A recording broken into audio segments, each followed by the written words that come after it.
that I remember. And thank you for joining us today. I have not lived in New York City, but I certainly enjoy visiting, and actually was up there in October and got to see SAFA when I was up there. And it's a great city, I'll tell you that.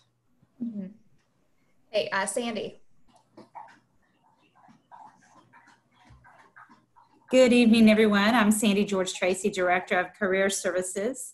It's nice to have everyone on the call. One thing I'm really excited about is Rhodes has announced a new fall semester program that'll happen in New York.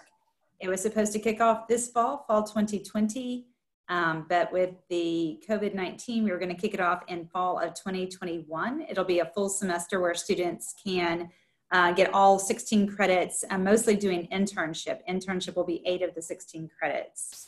So I'm very excited to have everyone on the call, and hopefully others will be joining. I've sent out a message to all the students who expressed interest in the New York semester.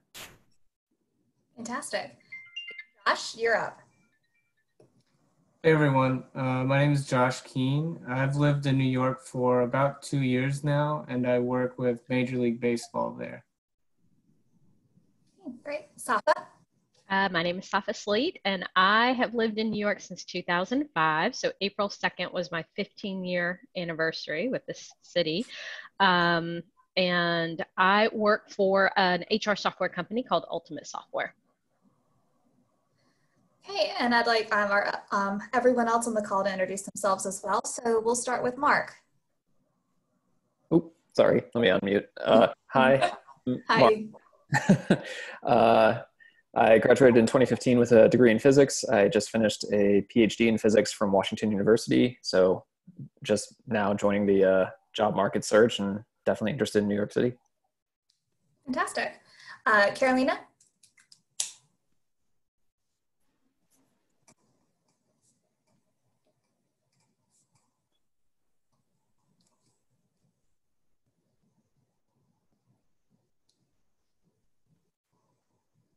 I can see you're unmuted, but we're still having issues hearing you.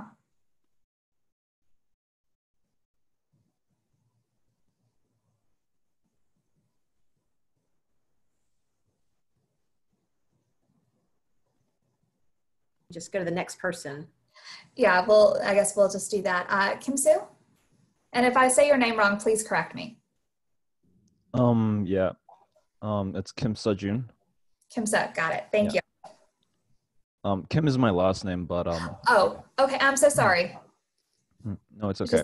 The way it's listed, I just read it. Yeah, no, it's Kim is my last name, but normally it's used first, so that's why Kim is placed there first. But hello, I'm Kim Sejun. I'm still currently attending Rhodes College, and I just completed my first year, so I'm moving on to my sophomore year. Fantastic. Okay, Knock? And I know I got that wrong, but please tell me. Oh, hello. People normally call me Margaret, but yeah, I'm a first year and I'm just planning to major in chemistry and coming to the sophomore year, yeah. Great. Mary Elizabeth? Hey, I'm Mary Elizabeth. I'm a junior, and I'm a double major of urban studies and English. Hey, Hannah. Hey everyone, my name is Hannah Norden. Thank you to all the panelists for joining us and being here to tell us all about New York and everything like that. I'm a current junior right now, majoring in international studies and minoring in business and French. And I'm also the communications and employee relations coordinator for or associate at the Career Services as well. Abby. Hi everyone, I am a recent English major, so I got class of 2020, graduated in May. I have always wanted to move to New York and make a name for myself there, so I'm looking forward to hearing you guys' advice on this. Jenna? Hi, I'm also a 2020 graduate. I was an art history major at Rhodes, so always wanted to move to New York and join the art scene there. I'm really looking at museums right now, I applied to a lot of internships for the summer in New York, but of course they're all canceled. So right now I'm just kind of applying everywhere, but I'd really like to move to the East Coast, especially New York. So love to hear what you guys have to say. Great. And Ryan. Hi, I'm Ryan. I'm from Ireland, and I'm really excited to learn about New York. I've always wanted to visit, and I'd like to hear your thoughts on working there, especially after coming out of Rhodes. Great. And Maddie, if you could just introduce yourself real quick. Hello all, sorry for being late. Maddie Callis, I graduated in 2010. I've been living in New York City for 10 years and excited to speak to you all today. Okay, so I've got some questions that I sent our panelists so they could be a little prepared for part of today. And then once we get through those questions, we'll move on to questions from the students and young alumni who are on the call today. So my first question is, how did you get plugged into either your current position in New York or your first position in New York, if those two are different? And we'll just kind of go across the line. So Josh, you're first up. Sure. So after I graduated in 2015, played baseball throughout my time at Rhodes, and I knew that I wanted to try to work in baseball. It was something that I've always been very passionate about and played as much as I possibly could. So I moved up from Memphis to Stamford, Connecticut, which is just outside of New York. And I worked at a company called Trackman Baseball. They're a technology company that develops radars that are used to track all of the movements of pitches and batted balls on the field. And that gave me a good opportunity to develop a lot of like the analytical skills that I knew would like help progress my career forward. So I was there for 2.5 years. And then in 2018, I applied for the job of baseball operations analyst with Major League Baseball, and loved it ever since. Been there almost 2 years to the day now. That's fantastic. Hey, Safa. That sounds super cool, Josh. That sounds like such a great way to like bring in your hobby and have it be a job. So mine was a little bit different. I was working in Memphis. I worked for a company whose operational headquarters were in Dayton, Ohio, but their executive headquarters were in New York. And I worked for that company for about 5 years. And I just by happen chance made friends with, for like the first week I was with the company, made friends. We were in the same sort of training group. We had something called 1L, which was our initial new hire training. And I became friends with them and would visit them every year. And then after about 3 years of working at that company, I decided I really did want to move to New York. It wasn't for the job or the company or anything like that. I just thought New York would be such a great experience.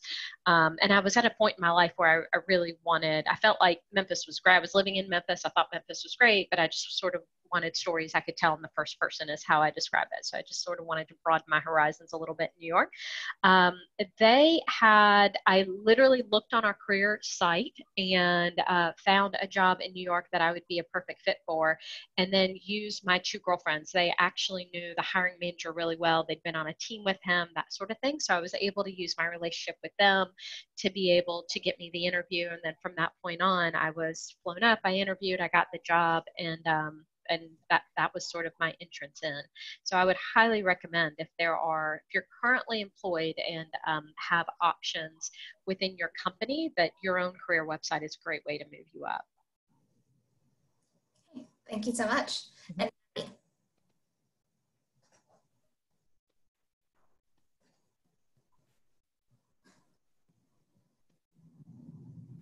Sorry, Liz, me?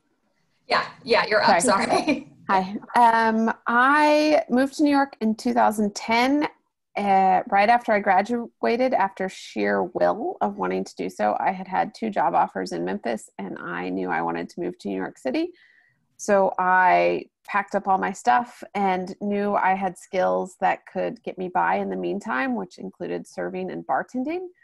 And so I moved to New York, stayed with a fellow Rhodes alum for a bit, got a job my first day there that I went out looking, which was the day after I arrived, and kind of never looked back. I got my first kind of career path job. By the spring of my senior year, I wrote a handwritten thank you note to the president of the Board of Trustees at the time, who lived in New York, and said like how much I'd enjoyed meeting him on campus and I'd really like to move to New York and da da da da. And that was at the suggestion of Coach Clary. I don't know if any of you play golf or no, or just are involved in athletics. He was the old athletic director. Now he's just the women's golf coach.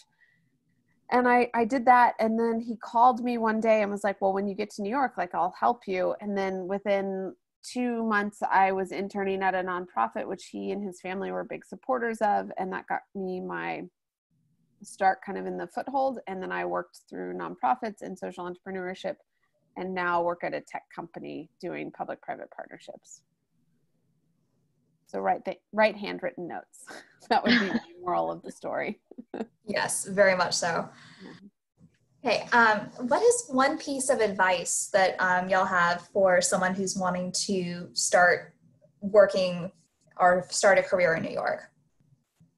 And I will let y'all decide who wants to take that first. I'm happy to. So in my world, this wasn't true for me, but this has been true for other friends that have moved to New York. Sometimes for me, I was a little bit, I think I'd been out of school for about 8 years by the time I moved up to New York.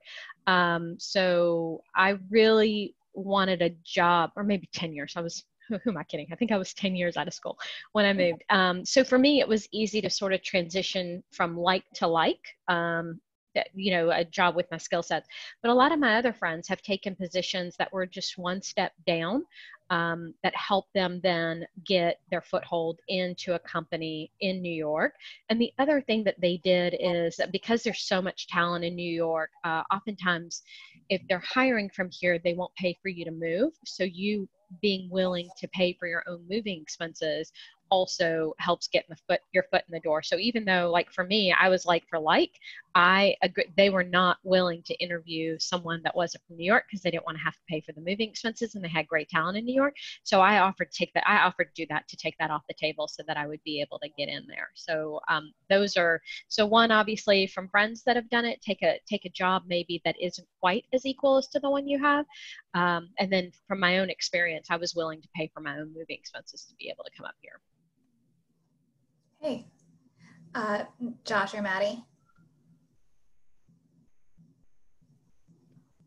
I think my experience was probably a bit more unique, as in like I knew New York City was where I wanted to live.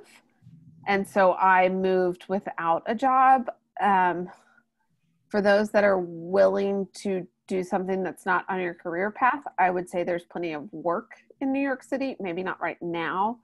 But previously with the service industries and just immediate delivery and the position, like the amount of temp jobs available, if you wanted to be here, you could. My experience was also that if you weren't in New York, there was no way you would be considered for a position in New York, especially if it was entry level. So my first goal was getting myself here. And then as I've moved around several times, it always helped that I was in New York. And if I wasn't, I was always using a friend's address that was in New York. So if you do know anyone in the city, like just ask to put their address on your resume. That's really all you need, or take your address off your resume so that it seems like you're located there already.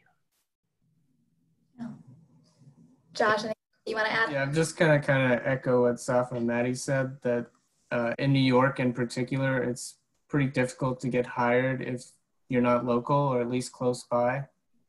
And another part of that is, even if, you move there like Maddie did, and maybe you don't get like the career level job right away, there are so many opportunities to network in so many different programs or societies or clubs that you could be a part of that help people get to that level and connect with others that could help you get there. Right, so, being in New York City is equal parts work and living. So what are some do's and don'ts about living in the city that you would give someone who's never lived there before? Well, I've got one that friends warned me about when I first moved here that's now illegal. But I was warned not to use brokers. So that's one of the things and now New York City has outlawed them. So you won't have that sort of bait and switch that we were privy to when I moved here. At least they just outlawed it or they made it illegal about a year ago. So that was one of the things. And the other thing is I really I wanted to live by myself. I hadn't lived with a roommate for a really, really long period of time. And back when I was moving, now I think like there are better. I think there are all sorts of roommates apps that better qualify roommate. But at the time, all I had was Craigslist. So I would call and have these, quick conversations with potential roommates. And I just was like, these people are insane and I can't live with them. And I just decided in that moment, I would rather be broke than live with a roommate. So I think those, you just have to make that decision that if you're not coming here for, multi-million-dollar job, that is just really, really expensive. So just to be careful and aware of that, and also take in your taxes, because I remember I did the math just to make sure like how much money I had, how much I could afford for rent and that sort of stuff. So I absolutely would do your financial homework first to figure out what you can afford up here. Yeah, I totally agree. I think the biggest part for me when choosing a place to live in New York was trying to balance like the convenience and proximity with maybe having some more space or better amenities in an apartment. And a lot of times that kind of thing is going to come with a higher commute time, especially if you're renting, and you can either, pay more for a nice place in Manhattan, or you can pay the same amount for a much nicer place an hour outside of the city, and you have to kind of account for your commute time to work each and every day.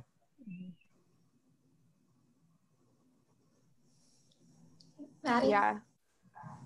Josh, I definitely understand that. I would always recommend if you're moving to New York, look for a short-term sublease for, 1 to 3 months, and then maybe move again. I know I made the mistake of moving somewhere when I first lived in New York, and it was still month to month and I got out of it easy, but where I put myself the first 2 years of living were pretty awful. And like they put me in situations that were not great, like falling asleep on the subway, going home. I worked at night then in the restaurant industry, because even though I was working at a nonprofit, I still had to work in the restaurant industry to make everything meet and have disposable income.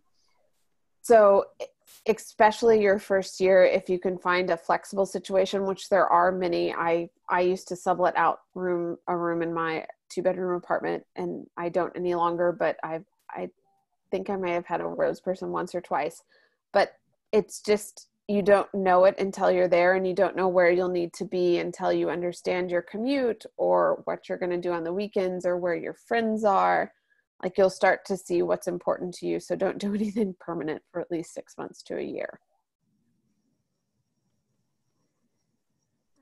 And I was going to add that we have a Facebook page for the New York City alumni, and they're really good about posting about needing roommates or having rooms to sublet. So that's also another resource. And then it's at least people that you know, or you can get a reference. Like maybe it's one of their friends who needs a roommate. So at least you've got some connection. Absolutely.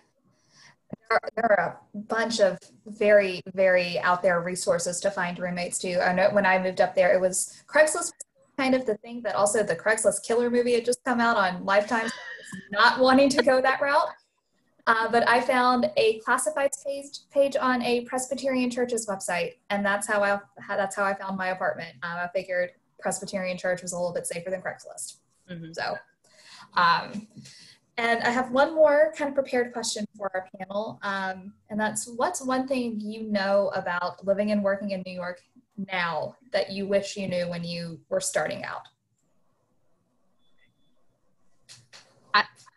So I'll go. Yeah. One is it's way more expensive than you think it is, and the other is that however good intentions you have of only going out one night a week and blah, blah, blah, it's not going to happen. Like, you don't come to New York to go sit in your apartment and Netflix and chill. Like, you just don't. So It's a very social city. I mean, even now, I've been here 15 years. If it weren't for this, it's just a very social city.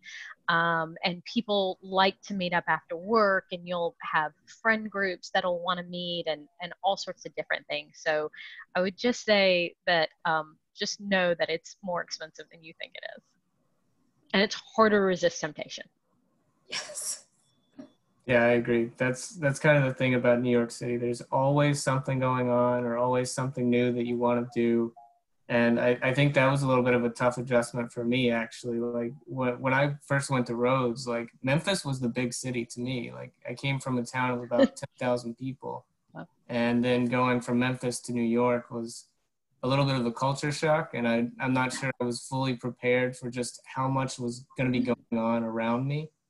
And how many opportunities, I would have to, go out with my friends or go to a museum or, just about anything you could ever want to do is right around the corner, basically.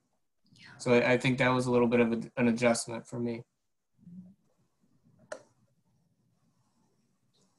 Hey, Maddie. There's a lot going on. There's a lot to do. From my experience, since so I got a job at a restaurant, which was a Michelin star place right when I first moved up there. It's how I made all my friends at the beginning, besides people I already knew. And I like to say it's where I got my PhD in people, because there's just so many diverse backgrounds and everything coming together to do varying different jobs. And like when a gourmet restaurant is operating at full efficiency, it's like watching a symphony. I still think that to this day. And because I would be working on the weekends, I ended up saving a bunch of money. So maybe consider, like, if nothing else, just working in a restaurant and or bar if you're worried about finances, because it also keeps you in when most of your friends want to go out. And if you ever, this would be my actual piece of advice, if you ever have a doubt on if something is out of your budget on an apartment, but you really like it or it felt good, just do it. Like, there's nothing worse than being miserable in your living situation in New York City because of your commute or your roommate or something. Like, it's just worth whatever else you're paying to be comfortable when you come home. Mm-hmm. Absolutely. Okay, so that's kind of the prepared questions I had for everyone. Do our attendees have any questions? I have one for Maddie. What restaurant were you working in? I worked at John George's Spice Market. Oh, nice. Okay. Yeah. So we wore costumes. Well, we had uniforms that looked like, I describe them as like sexy monks. Yeah. Oh my God. It was like one of the first great restaurants I went to when I came to New York was Spice Market. It was like the talk of the town in 2005. So I went there. Yeah, it was a really fun place to kind of get my bearings in the city. And I just went there because they had an ad on Craigslist. So crazy. There you go. Love it though. Yeah. So if you have any questions, you can use like the raise your hand feature, or if you just want to unmute yourself and just ask away, that works too. Sorry, I don't know how to use the raise your hand feature, so. That's okay. It's gonna be kind of rude.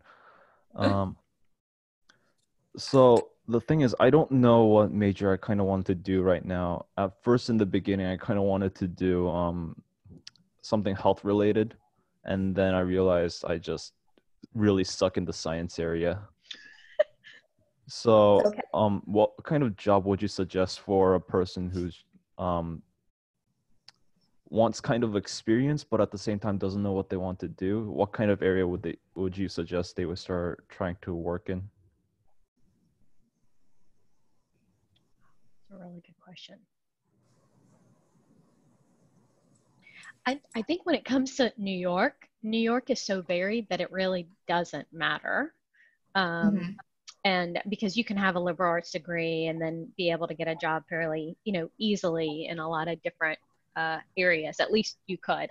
This was post-COVID, so I mean pre-COVID. I don't know post-COVID, but I didn't find it specific I didn't find employment opportunities specific to degrees because I work, even in my same little area, I work with people that had, you know, an English degree, one had an art history degree, had another one had an engineering degree, I have a law degree. So, I mean, it was very, very varied. And across my friend circle too, it's incredibly varied in terms of what they went to school for and then what they actually do today. So what I would say is whatever you choose to do, you're going to spend quite a few years, you know, studying it. So enjoy it, do well at it. But more importantly, make really good connections so that way you can tap into that when you move beyond college. And that's one of the things that I really appreciate about Rhodes is that it prepares you to be able to kind of handle anything in most every field. Mm-hmm. So even if, you know, I have a degree in English, but when I was up there, I was in sales, you know, so I didn't really have like that marketing business background, but I could think critically and I can analyze the situation. And if I didn't know, I wasn't afraid to ask questions. So it really just, you know, find something that you enjoy is what I recommend. Yeah. Just to add a little context to that, Safa and Liz, like I fully agree. I'm very grateful for my liberal arts degree. I'm from Missouri, and a lot of my good friends still to this day went to the University of Missouri, and amazing school. And they often studied something which they're still in the career path of. And I've been out of school 10 years now, and many of them hate their jobs. But because I studied Latin American studies and Spanish, and more than anything, I learned how to think, write, and analyze at Rhodes. I've changed career paths or industries 3 major times. The average person now, they say, will change career paths 7 times in a lifetime. So I think the core foundations are much better to enable you to pivot rather than like one of my best friends is like worked in healthcare PR for forever. She has a great job. She hates it every day, but like she has no idea how to switch industries. And I think one of the benefits of a liberal arts education is it prepares you to be able to work, like apply the skills you've learned, whether it be in healthcare PR, in technology, in public-private partnerships, in science, or like business development for a drug company. Like you can pitch yourself for it in whatever you want to be. Okay, Jenna, you have a question. Yeah, first of all, I second everything everybody just said about Rhodes. I think that's a great place to start, just finding something that you like. My question was kind of probably something that we've already touched on, but you guys have mentioned that New York is super expensive, and I have definitely done my research and have also found that out. And but I still have always wanted to go there, always wanted to move there. So for me, my question is just like, what makes it for you worth it, like living there and spending this ridiculous amount of money when you could move to a different city and, you know, live in a house like 5 times the size of what you're currently living in? What makes it that like New York is the place you need to be? For me, like I kind of hinted at earlier, there's just always something to do, and there's no shortage of events going on or new people you can meet or new things to be a part of. Just every night, it's like you can go maybe see a concert downtown, and then on Saturday you can go to Museum Mile and hit up a couple museums, and then Sunday you can go, you know, take a bike ride along the river. They're just like an endless number of things that you can do in the city, and there are so many things close by and so many people for you to interact with that it's I've enjoyed every second of it and just take it all in as I can. I can't say enough good things about New York pre-COVID. We've been in lockdown for 3 months. So y'all like now I've got a little bit of a different perspective. Now I'm like, okay, this is ridiculous. It's time to move. But hopefully I'll change my mind once we're out of lockdown. But prior to, there's an energy and electricity in New York City that you won't find anywhere else. It just simply doesn't. There's a city of 8 million people, as diverse as individuals can be. I learn something every single day. I interact with people who have, you know, vastly different experiences from me. And and it's really, really amazing, just cultural wise. And in terms of just stuff to do, you can be as busy as you want to be, or as lazy as you want to be. But truthfully, you don't come here to be lazy. Like I say, you don't spend this much money to Netflix and chill. You just don't.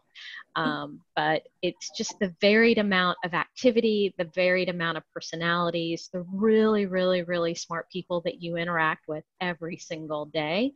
Not to take away from any other city, but there's nothing like it. And that for me has always been worth it. I've never, for 15 years, I've always wanted to be here. Now it's like you've stripped away all the fun stuff and we've been sitting in a, 2-bedroom apartment for 3 months. It's, that makes it a little bit harder and not as easy to justify, honestly, the cost. But prior to this, it was there was no contest. It was worth every second and every penny that you spend. I would just add to what Safa said, like New York City is worth whatever you put into it. The amount of activities that Josh mentioned are incredible. I've not been quarantining in New York. I went home to my parents in Missouri, so I've become an accidental resident. And honestly, now after being I feel like New York is kind of, this should not be the place to say that, but I feel it's kind of sometimes like a bad boyfriend or a bad girlfriend, where like you're so infatuated and I absolutely love city life, but when you're forced apart from it, it's like, what? Why do I do all these things that are so hard, like laundry? You have no idea how complicated it is to do your laundry in New York City. Send it out. Send it out. Has a washer or dryer. Yes, that's the way to go. 100%. And still, I love it, and I want to go back. But I can also just even more practically, if you're thinking, I have a global job, which I would not have been able to get if I was not in New York City. And maybe now I have the flexibility to move somewhere else. But the network and the opportunities I've had because I am there are irreplaceable, especially early on in my career, that I feel like have really set me up for whatever I want to do in the future. So, going there with an open mind, an open heart to meet people, understand what you want or not, but just being available or open, I don't want to say that, but I will, open to whatever comes. Like, I could take a move out of New York City, but still have extremely strong connections to the city and understand like how to navigate it. And I don't think any employer would ever knock that against you. And as well, like quite practically, your wages become inflated when you live in New York City. So if you ever want to move out, all of a sudden it's like, wow. Thanks, guys. Okay, it looks like Mark and Hannah both have their hand raised. I did not catch who raised their hand first. I'm sorry, so I'm just going to go in order on my screen. So Mark. Yeah, it's kind of a 2-part question. So I've been looking for a job in New York using LinkedIn, and I was kind of curious to gauge your sense of, is that kind of a futile effort, or are there other resources or say websites or ways to go about it that I might not know about? Second part, and this is actually kind of directed more at Maddie. I also got a Spanish minor at Rhodes in addition to my physics degree, and also from Missouri. And I was kind of curious to see if you had ended up using Spanish at all with your job. Cool. I can answer first. First, are you Emily's little brother? Yes, I am. Yeah, I know who you are. Okay. I figured you would, but I wasn't 100% sure. And then you have your older sister as well, whose name I can't remember, but whose face Laura. I can see clearly in my head. Yes. Yes, I am trilingual and I speak all 3 languages at work all the time. Maybe not on a daily basis, but definitely on a weekly basis. I speak Spanish and Portuguese because I cover Latin America and the Caribbean for my role. So it is possible, but I did not do that for the first 8 years of my career, per se. So kind of have to wait it out. As far as getting a job in New York, I would suggest before you even apply online, if you see something you like and you have any sort of remote connection, like, you know, Maddie Callis, your second degree connection, and by all means, friend me on LinkedIn, works there, reaching out to them and simultaneously to applying to the job. I know anytime I've gone through the hiring process for someone, I only see probably 10 applicants, and our HR department has filtered out probably, you know, 30 times that. So, but if you can make a personal connection at all, whether it's like on LinkedIn or Facebook or anything, like, then that resume gets pulled to the top. It's not that LinkedIn's futile. It's just you're competing with in-person networking as well. I also had a really good experience with a temp agency. So I wouldn't reach out. I would recommend reaching out to a recruiting agency. And Mark, you know, you can always contact the alumni office. Mm-hmm. And actually, if you would shoot Liz and myself an email about what it is you want to do, what you're thinking about, and we may have people that we can connect you with right away. Gotcha. Absolutely. Yeah, I'll put mine and Tracy's email in the chat so you can have it right there. And while I do that, well, you had a second part of your question. I don't know if we kind of addressed that. If anyone else had anything to kind of add, otherwise I'll let Hannah ask hers. Yeah, I might be a little different because I didn't really do a whole job search in New York City. But from recruiting within my department, I know that, you know, we take in applications from numerous websites, like even outside of LinkedIn. But just to kind of echo what Maddie said, that if there's a personal connection there and you're able to get a personal reference, or, you know, you have some experience with someone that might have worked in, you know, relationship with where you're applying to, that could go a long way. And I don't know if this is, I used, in the past, I've used Indeed a lot as well. So I don't know, you know, if that's as prevalent anywhere else, but back to what Maddie said, you'd still want to make a connection and an inroad wherever you're applying. That's going to be much more beneficial. Hey, Hannah? Yeah, so my question kind of goes along with Mark's as well. You mentioned how New York is such a social city and it's filled with a diverse set of people.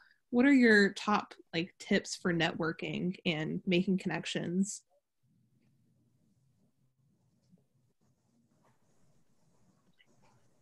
Yeah, guys, I'll be the first one to tell you. So when I moved to New York, I feel like everyone I knew had someone in New York to connect me to. And I don't know if that's the case for everyone, or it's just my friend circle in Memphis, but everybody seemed to have a connection for me. And I literally reached out to everybody. Even though I had a job, I literally reached out to everybody and made those connections. And then throughout my career, some of those connections have recruited me into other jobs. And so it sort of does expand upon it because they introduce you to other people and you meet their friend group. And one thing I will say that's different about New York versus growing up in Memphis and obviously going to Rhodes there, your network is open. So whereas Memphis, it was kind of close, kind of hard, at least in my world, it was kind of hard to break into. I can't tell you that we had a new friend that joined us when I was in college. That just really kind of didn't happen. My friend group was kind of my friend group from the time I was young. And then obviously college created a different friend group. New York's really not that way. You are constantly invited to other events with other people, and you will continue to broaden out that network as you meet people. But I would say just connect with the people you already know, because I guarantee you they have someone in New York they want to hook you up with. And I'm always happy to help anyone once they get started. And I also got that when I moved here, because New Yorkers understand it's kind of hard. It's hard to get plugged in quickly, and everybody wants to make it as smooth and as easy for you, because there's enough harsh realities about living in New York that's just not one of them. I'd also say, Safa, that's really good advice. Reach out to everyone. Somebody always knows something. If you're career networking, don't tell somebody you're career networking. Say you're meeting for a coffee because you went to the same alma mater, or so-and-so in common. Kind of shamelessly, career networking is frowned upon, or it's an overused verb. as far as friends, like definitely anyone you have a connection to, please like reach out to them, have a coffee, meet them. I found in many of my own friends, like the first 6 months in New York are actually lonely because it's very different than wherever you're coming from, likely, because people, like, it's common for me to see my close friends once every 2 weeks.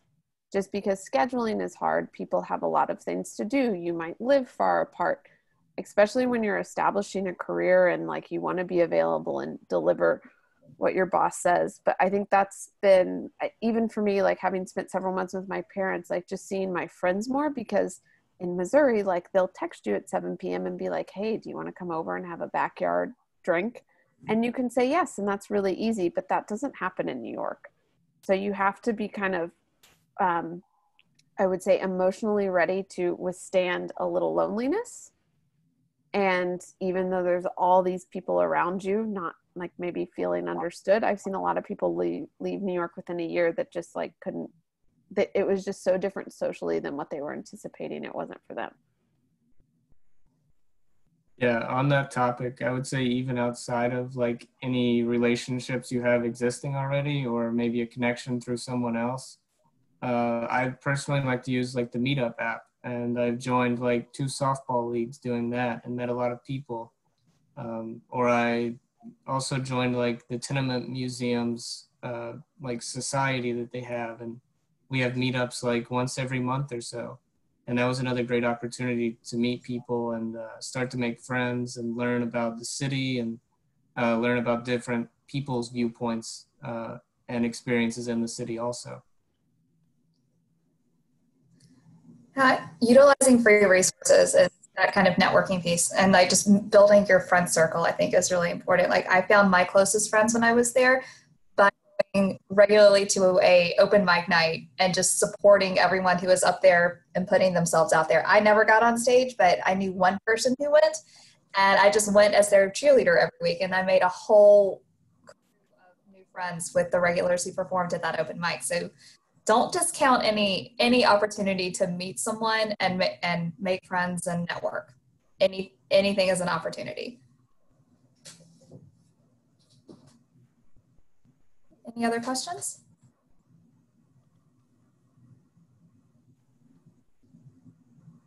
Hey, Ryan. Yeah, so I was wondering about, given obviously New York being such a large city with so many people, highly concentrated, what's your average commute to work like every day? And honestly, Ryan, I think you're probably going to get 3 different answers from the 3 of us. But like when I first moved here, I lived on the Upper East Side in Manhattan because I wanted, it's like, why the hell move to New York if I'm not going to live in Manhattan? I've since changed my tune about that. But it was, a 20-minute commute into Midtown. So it was super, super easy. I lived in Queens. It took me, in Astoria, it took me 20 minutes. So it wasn't much longer, but I got a little bit more space in Astoria, and so I kind of appreciated that. And then I've lived in Stamford, Connecticut, and it took me an hour to get into the city, and now I live in Jersey City, and it takes me 15 minutes to get into the city. So again, it just depends on which area of the city you live in. I mean, you can live in Brooklyn and it'll take an hour. In parts of Brooklyn, like further out, it takes an hour and a half. So it just kind of depends. So I actually was willing to like pay the premium to live in Manhattan. I've kind of felt the same way of Safa. When I moved to New York, I wanted to be in the middle of everything. And so I live in like lower Midtown, and my partner, who actually graduated with me from Rhodes, was taking classes at NYU. And so we picked a place where we could both walk around the city and start to learn about the city and where things were. So I actually walk uptown 20 minutes to work. Yeah, I had a 20-minute walk commute for a long time, and then I just moved to Brooklyn, so I have a 20-minute subway ride if I ever go back into the office. Fair. That's TBD. true. My commute right now is from the bed to the recliner, so that's not too Yeah, exactly. Yeah, it's like 8 a.m. call, up at 7:40. Yeah. Yep. When I was there, my commute was 45 minutes on the train. I worked in Soho, like the nexus of Soho, Little Italy, and Chinatown, this kind of no man's land. And my commute was 45 minutes by train and by bicycle. I started commuting by bicycle about 3 months in, just because it got me more active. But yeah, and I was very lucky that the subway stop outside of my apartment in Brooklyn and the subway stop to get to work were 5-minute walks to each door. Yeah. And that was completely by accident. I did not plan that. It just worked out. So sometimes you're lucky. Yeah, that's a big deal. And embrace public transportation. If you guys move to New York, like embrace public transportation. It'll save your life. Mask and hand sanitizer. Well, yeah, this was pre-COVID. But still utilize it.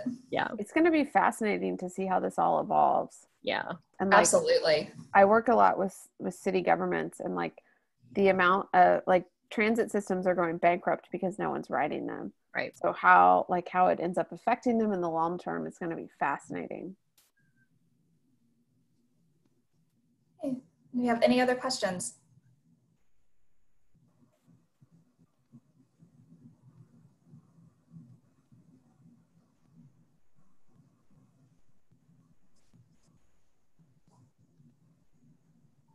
Okay.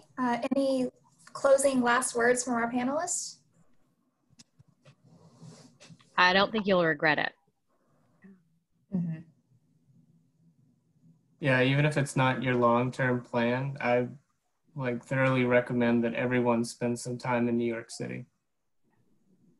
If you're thinking about it, do it. I thought I'd be there a year, and I've been here 10. Oh, mine was 2, and I'm 15 years later. Yeah. And please reach out to the alumni office, and we can help connect you with some alums up there that might be in your particular field of interest, or maybe they were also, you were on the golf team and they're on the golf team, or you're on the tennis team. We'll find a connection somehow so that you can start building your network in New York City. Mm-hmm. Okay. Well, with that, I say thank you to Thank you so much. Thank you for participating and fielding all of these great questions. Students and alumni, thank you for joining us today. It's been a really solid conversation. Thank you all. Thank you for having us. Yeah, thank you guys. Thanks, everyone. Thanks. Good luck, y'all. Thank you. Bye-bye. Bye. Bye-bye. Y'all have a good night. Thank you.